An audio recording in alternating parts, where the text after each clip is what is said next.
क्या आपको पता है आपका सोर्स ऑफ इनकम कहाँ से आ सकता है? आपका वेल्थ कहाँ से आ सकता है? ज्योतिष में टॉरस साइन या फिर वृषभ राशि जिसको कहते हैं, वो धन की राशि होता है।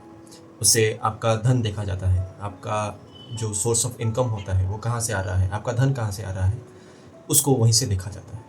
आपके चार्ट में वृषभ राशि या फिर टॉरस साइन जहाँ पर भी पड़ता हो, उस रिलेटेड सिग्निफिकेशन से आपका धन आ सकता है, या आप उसी फील्ड से जुड़े कुछ काम कर सकते हैं, या फिर आपके काम में उसका कुछ रोल हो सकता है। तो आज हम बात करेंगे आपके चार्ट में टॉरस साइन कहाँ पर पड़ता है और उसका आपके वेल्थ पर क्या इम्पैक्ट है। टॉरस साइन आपका सेकंड हाउस में हो तो हो सकता है आप कुछ फूड से रिलेटेड कुछ काम करते होंगे, जैसे कि कुछ होटल हो गया, रेस्टोरेंट हो गया, खाने से रिलेटेड कुछ बिजनेस वैसा कुछ हो गया, या फिर स्पीच से आपका कुछ बात जैसे जहाँ पर करना पड़ता हो, वैसे आपके स्पीच, आपके कम्युनिकेशन से कुछ आप वेल्थ कमाते हैं। आपका सिक्स हाउस में पड़ता है तो हो सकता है आप डॉक्टर हो, आप मेडिकल फील्ड में डिजीज़, लोगों के जो रोग होता है वहाँ से कुछ आपका इनकम आ रहा हो, या फिर ये लॉ रिलेटेड प्रोफेशन भी हो सकता है, जैसे लॉयर्स होते हैं या फिर जज जो होते हैं कोर्ट्स में,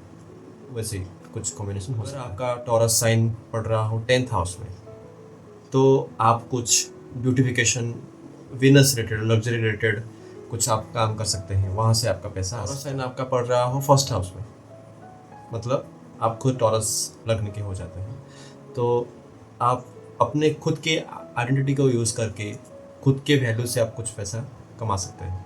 आपका पैसा आप ही के वॉथ, आप ही के वैल्यू से ही आप बढ़ता है। फिफ्थ हाउस में तो आप कुछ क्रिएटिविटी, स्किल्स यूज़ करके, आपका नॉलेज यूज़ करके, और ये स्पेकुलेशन का भी हाउस होता है, तो ये हो सकता है कि आप स्टॉक मार्केट से भी इनकम कर सकते हैं, ये उसका भी कॉम्बिनेशन। आपका पड़ता है 9th हाउस में तो आप हो सकता है कुछ टीचिंग रिलेटेड प्रोफेशन हो गया, जो वैसे कुछ वहाँ से आप कर सकते हैं, या फिर लॉन्ग ट्रैवल रिलेटेड कुछ प्रोफेशन हो गया, वैसे ही कुछ प्रोफेशन से आप इनकम कर सकते हैं। आपका वेल्थ वहीं से आपका पड़ रहा हो थर्ड हाउस में तो हो सकता है आप कुछ कम्युनिकेशन रिलेटेड फील्ड में हो, आप हो सकता है जर्नलिस्ट हो, या फिर आप कुछ राइटिंग वगैरह करते हो, या फिर आपका मेन स्पीकिंग से ही, आप कम्युनिकेशन से ही आप अपना वेल्थ कमा रहे हैं। टॉरस साइन आपका पड़ता है 7th हाउस में तो आप, ये एक बिजनेस का कॉम्बिनेशन बनता है, क्योंकि 7th हाउस से बिजनेस देखा जाता है, तो बिजनेस से आप कमाते हो, या फिर एक कुछ पार्टनरशिप, आपका कुछ जॉइंट वेंचर्स आप